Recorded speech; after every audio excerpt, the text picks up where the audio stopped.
Ayun, good day sa inyo mga katiktik. Ang pag-uusapan natin ngayon is yung mga kamalian ng mga YouTuber.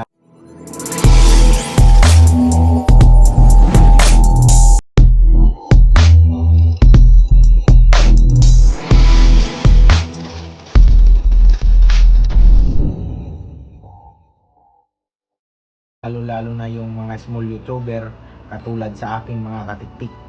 Ang unang sasabihin ko mga katiktik na pagkakamali ng small YouTuber o sa mga YouTuber mga katiktik is yung pag-iba-iba ng content. Kumbaga, hindi yung halimbawa ang content mo is about motovlog. So mas maganda puro motovlog yung content mo para pag nakita yung channel mo ng mga tao is alam nila na ikaw nagba-vlog as sa mga motovlogging ka, o yung content mo naman is about sa YouTube tips, dapat yung content mo lahat is about sa YouTube mga katiktik. Yung content mo naman halimbawa is about sa mga DIY, so dapat mga ganun mga katiktik, puro DIY yung content mo. So katulad nitong channel ko mga katiktik is lumabag po ito kasi paiba-iba po yung content ko. So mali po yun. Kung gusto nating mag-grow fast yung channel natin, so ganun dapat ang gagawin natin. Isang lang, focus lang tayo sa isang content. Pangalawang kamalian ng mga small YouTuber mga katiktik is yung pag-delete ng content. So minsan kasi kapag maliit pa yung channel natin, hindi pa tayo monetize, nag-upload tayo ng video at nagkaroon ito ng copyright claim o CPR or strike, ang ginagawa ng mga YouTuber, small YouTuber is binubura agad yung content. So wag na wag niyong gagawin yun, dahil kapag nasa point na kayo na malapit na kayo ma-monetize, mahihirapan kayong i-approve ni YouTube gawa nung may violation kayo at binura nyo. So sa inyong kaalaman mga katiktik, kapag meron kayong copyright at binura nyo ang video na yon, hindi po nasusolve yung copyright claim doon. So dapat i-fix nyo kung ano yung dapat gawin, pero hindi solusyon ang pagbura ng video kung meron man tayong copyright. Pangatlong sasabihin ko mga katiktik is yung about sa audio natin. So mag-focus tayo ng pag nag-edit tayo, pansinin naman natin yung audio natin kung malinaw ba yung boses natin. Pero sa mga ako mismo mga katiktik, sa una kong mga video, hindi po talaga malinaw yung boses ko doon at napakaingay ng paligid. So binaliwala ko lang yun, in-upload ko na lang. So ngayon tinatry ko, sinusubukan ko ngayon mga katiktik na maging malinaw naman yung boses at hindi maingay, kasi kahit ako mismo nanood sa sarili kong video, naiingayan ako mga katiktik yung dati kong mga video. Kaya isa din yung kamalian kapag hindi natin pansinin yung about sa audio natin, audio quality mga katiktik. Ang pang-apat na kamalian ng mga small YouTuber mga katiktik is yung pag-focus sa views. Laging nakatingin sa analytics at tinitingnan yung views kung marami. Promoting videos, yun yung isang kamalian. Ang dapat mga katiktik is mag-focus tayo sa quality ng ating content. Hayaan mo yun mga katiktik yung views, kasi pag na-discover yung content mo, kusa yung aangat yung views mo. Kapag mag-focus ka sa promoting videos, walang mangyayari sa channel mga katiktik. Still maliit pa rin ang views niyan pagdating ng panahon. Panglimang kamalian mga katiktik ng small YouTuber na sasabihin ko is yung laging nakipag-sub to sub. So ako mga katiktik, naranasan ko mag-sub to sub hanggang 1,000 subscriber lang mga katiktik, kasi walang mangyayari sa channel mo kapag lagi ka lang sub to sub, kasi hindi yan manonood sa iyo mga katiktik. Makipag sub to sub lang yan, pero pag may i-upload ka na content, hindi po manonood sa inyo yan.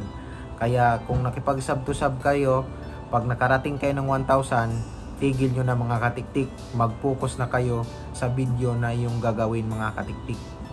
Pang-anim na kamalian ng small YouTuber mga katiktik is yung mag-trust lang tayo sa one platform ng social media. Katulad ng halimbawa, YouTube lang. So sa YouTube ka lang. So i-try mo din i-post. Yung i-post mo sa YouTube, i-try mo din i-post sa Instagram, sa Twitter, sa Facebook page. Yan mga katiktik. O sa mismong Facebook nyo, pwede rin. Pang-pitong kamalian ng mga small YouTuber mga katiktik is yung mangupya tayo ng style sa ating mga idol. Yung mga malalaking channel tapos kukopyahin natin. So iwasan natin yung mga katiktik. Ang gagawin lang natin is be yourself mga katiktik. Kung ano ikaw o kung meron kang style, so gumawa ka ng sarili mong style. Kumbaga be unique. Kasi pag nangupya ka, so mabuboring yung mga audience, yung mga katiktik. Pero syempre pag baguhan tayo, gusto nating magaya natin yung ganito, ganyan. Minsan sa sobra nating panggagaya, pangit na tingnan mga katiktik. Kaya kung mas maganda, gawa tayo ng sarili nating style mga katiktik. Pang-walong kamalian ng small YouTuber mga katiktik or mga YouTuber is yung takot magkamali. Yun mga katiktik, takot tayo magkamali. Gusto natin tama lahat yung mga video natin. Pag tiningnan natin, ay ang pangit nito, bura na naman tayo. So wag ganun mga katiktik. Tanggapin natin kung may mali tayo doon mga katiktik, para ikaw mismo sa video mo mga katiktik, maano mo mga katiktik, baga ma-appreciate mo kahit papaano. Alam mo na may mali ka, pero next time na lang babawi tayo. Susubukan natin na hindi tayo magkamali. Pero yung hindi, parang hindi tayo matatapos sa ginagawa natin dahil pagtingin natin, ay ang pangit nito, buburahin na naman natin. So accept your mistake mga katiktik. Pang-siyam mga katiktik na kamalian ng mga small YouTuber or mga YouTuber is yung pagwalang bahala sa ating thumbnail. So yung thumbnail kasi isa din yun sa pang-akit sa ating mga viewers na ma-click nila yung ating content. So baga bigyan natin sila ng curiosity about doon sa thumbnail para maengganyo sila na i-click yung video at i-play. So dapat hindi natin ipagsawalang bahala yung mga thumbnail natin mga katiktik. So hanggat maaari, gandahan natin, lagyan natin ng maganda-gandang pang curiosity sa mga viewers natin mga katiktik. So yun lang po. At meron pang isa mga katiktik, pang 10 is yung hindi po sila, siyempre small YouTuber po, so hindi po sila nagpag-collab. So mas maganda mga katiktik, maghanap tayo ng mas malaking channel at hanap tayo ng paraan kung paano makipag-collab doon para mas mapabilis ang ating subscriber at saka yung viewers natin. So ang hahanapin natin yung kakaibang topic, yung content niya, hindi yung katulad sa ating content. Kasi pag katulad, so pangit yun. Kailangan mga katiktik yung kakaibang content yung ano niya, hindi kayo magkapareho para makita ng mga viewers niya na ay si ano pala, iba pala content nito. So ganun po, kailangan natin makipag-collab. Pero ako mismo hindi ko pa nagagawa mga katiktik kasi alam mo na, mahirap din makipag-collab mga katiktik at medyo malayo tayo sa mga malalaking channel. Kaya tis-tis na lang muna mga katiktik. Mas maganda talaga makipag-collab para mapabilis yung ating subscriber at ating viewers. So sa ngayon mga katiktik, yun lang po ang may share ko about sa mga kamalian. Kung mayroon kayong idagdag dyan mga katiktik, pa-comment na lang sa baba at babasahin ko yan. At baka sa susunod na video pwede nating isama yan mga katiktik. So muli mga katiktik, hanggang sa susunod na video, naway meron kayong konting natutunan dito sa video na ito. At anong oras na? 10:30 na mga katiktik. At ako po ay mag-sleep na mga katiktik, at kayo din. So good night sa inyo mga katiktik. Good night sa inyo. And saludo ako sa inyo mga katiktik. Bye bye.